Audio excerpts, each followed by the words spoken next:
never seen this kind of love before. Ha.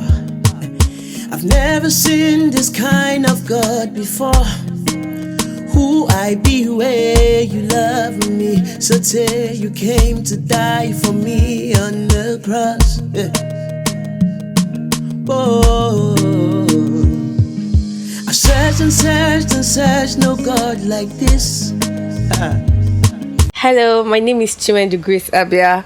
I'm a digital marketer, a makeup artist, and a French tutor. I'm on the spotlight of Peculiar Moments Global, and this is my love story, my love impact story. So, sometime in 2017, I had a near-death experience, and it was my fault. It was out of carelessness, and I knew growing up over time, I just had a lot of risk, like I just took a lot of them, and I didn't think that it was any issue. I was reckless in my life growing up. Like I felt like it was okay to commit suicide that way, let me say it well.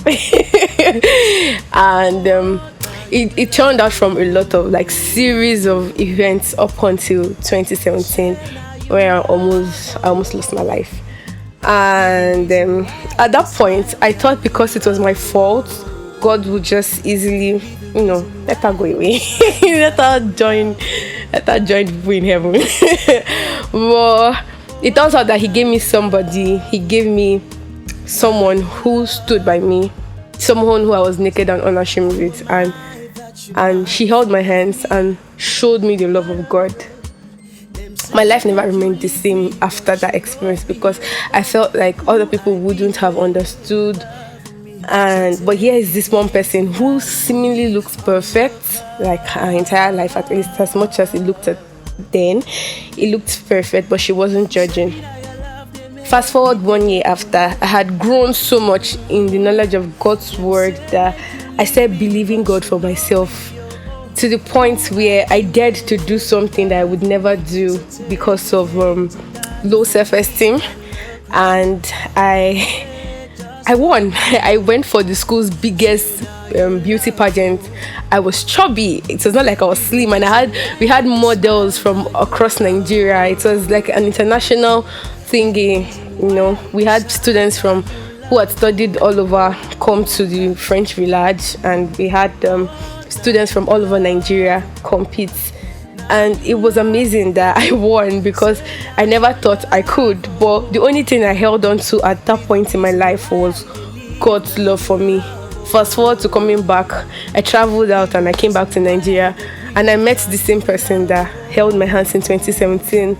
And watching her pray, watching her believe God, watching her tell her story unashamed, and living life I felt like God just placed her in my life at that particular point, because He really needed me to see that He loves me and He's not done with me. And then she introduced me to Mold Break. Someone else had invited me, but I was like, dilly darling. And then she introduced me to Mold Break, and I stayed because I heard words that changed my heart forever. Told me that God was never angry with me, told me that God has always loved me regardless of whatever it was that has been going on. And I just realized that I wasn't seeing it. It's like they bought a whole mall and gave you the receipts, but you weren't taking anything of it because you thought you didn't have it, And that was the beginning of a beautiful love story with God. My self-confidence was built.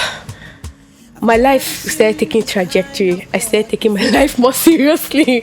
Yes, there were battles along the way, but what was different from these whole battles than 2017 was the fact that I kept repeating to myself that God loves me.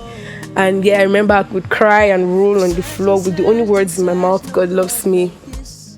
Today I'm a far cry from where I used to be. And looking at my life right now, and being the founder of the Whole by Grace project, which is a project that helps young girls, especially in the rural communities, see themselves for who God has made them to be. Bible-based sex education, everything that has to do with their dreams, coming to tell them that they can dream fearlessly now, and they should not be afraid to reach for those dreams.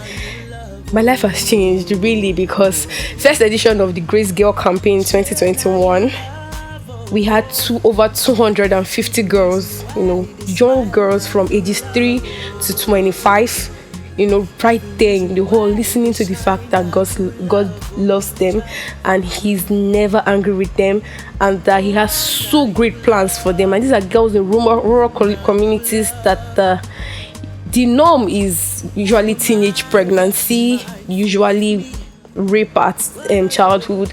I had a lot of stories from these girls, but I had to look back at where God has brought me from, and I just told them simply that this thing called love is unconditional when it comes from God, and it's exactly how He wants you to see it. He wants you to know that He's never angry.